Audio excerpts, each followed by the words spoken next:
بسم الله الرحمن الرحيم. maanta waxa halkan noogu martiye Maxamed Shaacir oo ku magac dheer Maxamed Cabdiraxmaan Maxamed Shaacir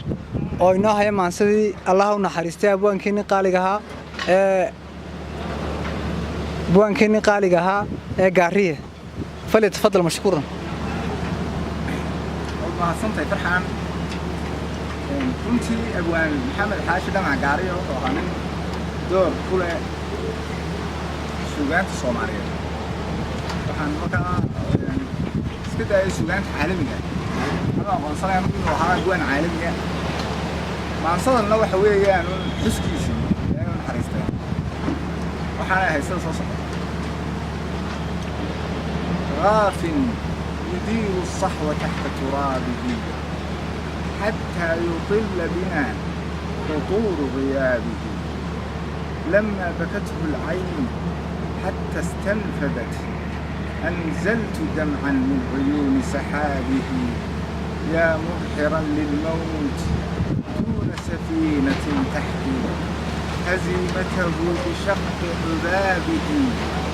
سألتك شمس العمر عن سبب الردى فأجبت هذا العيش من أسبابه اسودت الدنيا فهبني ضلة يا من يرف الضوء فوق إيهابه يا شاعرا رقص الغريض بكفه وأدار كأس الحرف في محرابه خبأت في صدر الرياح كمندة تروي حديث اللحن عن زريابه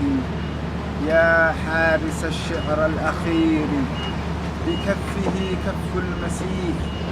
تحول دون يبابه لك في رصيف الأبجدية طفلة الله يحرسها بعين جنابه يا فكر كيف حصدت 7 سنابل في لبه وشربت كأس عذابه يا فكر كيف حصدت 7 سنابل في لبه وشربت كأس عذابه يا فكر كيف هززت نخلة عمري فساقطت رطبا على أعتابه لا بد أن نصغي إليه مرتلا إحدى الوصايا العشر قبل ذهابه